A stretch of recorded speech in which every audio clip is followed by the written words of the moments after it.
Baik, Assalamualaikum warahmatullahi wabarakatuh.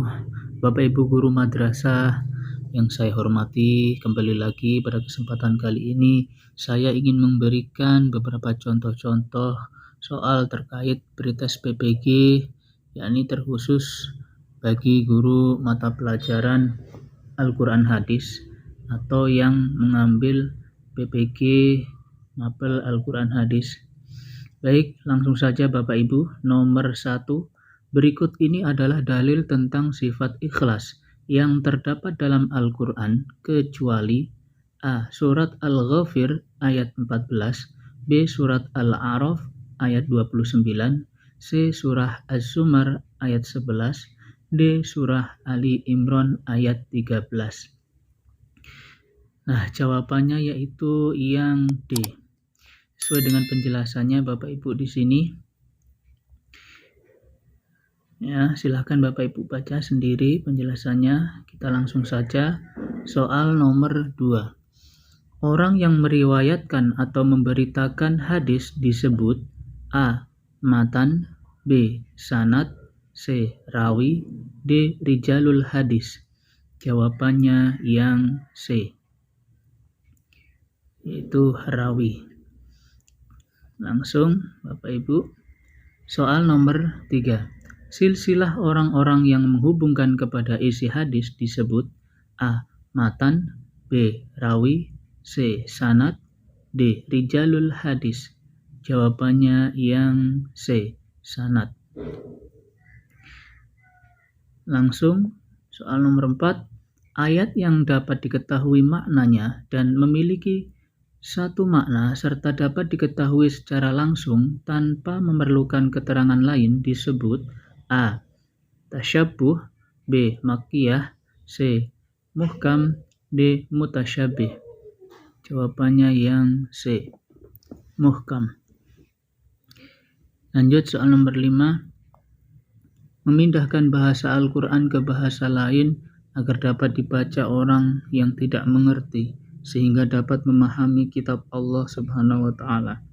Lebih tepat dipahami sebagai A. Ta'wil, B. Terjemah, C. Qiraat, D. Tafsir. Jawabannya yang B. Terjemah. Soal nomor 6. Sabda Nabi Muhammad SAW, isi atau kandungan hadis atau lafal hadis itu sendiri disebut A. Rawi, B. Matan, C. Sanad, D. Rijalul hadis. Jawabannya yang B. Matan. Lanjut soal nomor 7. Hadis yang secara makna datang dari Allah sementara redaksinya dari Rasulullah disebut A. Hadis sahih, B. Hadis qudsi, C. Hadis hasan, D. Hadis maudhu. Jawabannya yang B. Hadis qudsi. Lanjut soal nomor 8. Pada ayat ini mengandung maksud bahwa keikhlasan dalam beribadah dan beramal dikaitkan secara erat dengan syarat diterimanya sebuah amalan oleh Allah Subhanahu wa Ta'ala. A. Surat Az-Zumar ayat 11, B. Surat Al-Ghafir ayat 65, C. Surat Al-A'raf ayat 29, D.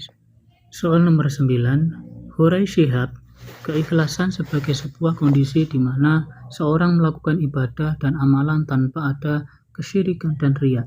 Hal tersebut untuk ayat A.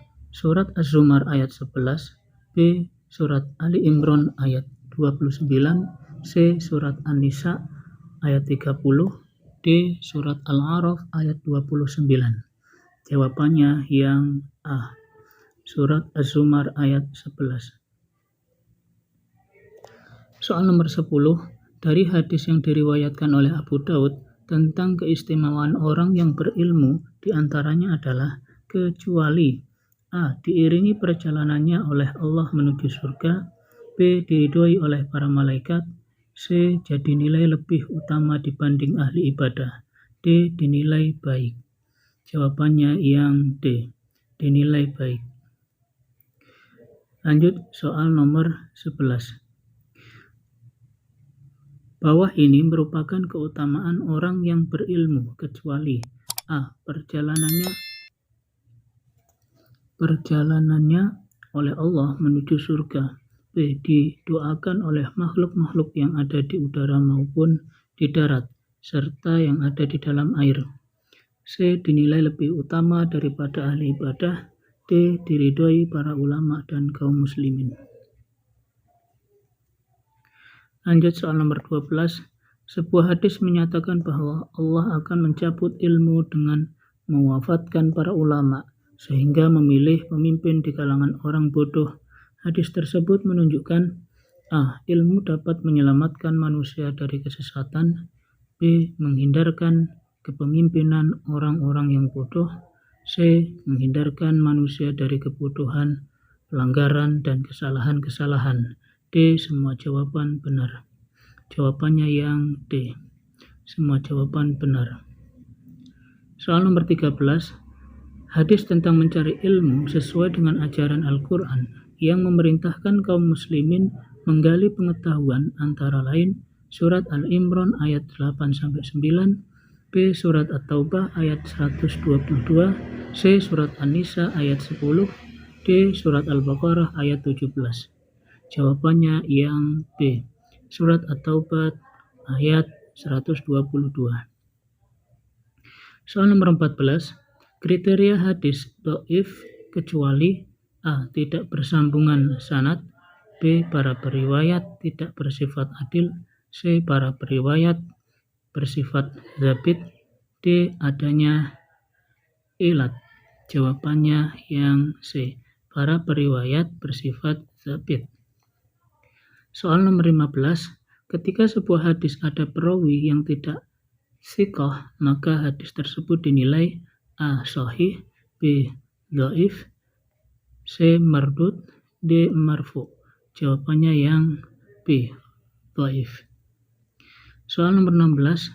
Arti thiqah dalam ilmu hadis pengertiannya adalah A. Terpercaya yakni adil, B. Memiliki daya ingat hafalan yang sempurna, C. Tidak terjadi ilat atau cacat tersembunyi, D. Tidak ada kejanggalan. Jawabannya yang A. Terpercaya yakni adil. Baik, mungkin itu saja Bapak Ibu untuk gambaran soal pretest terkhusus untuk mapel Al-Quran hadis. Wabillahi taufiq wal hidayah. Wassalamualaikum warahmatullahi wabarakatuh.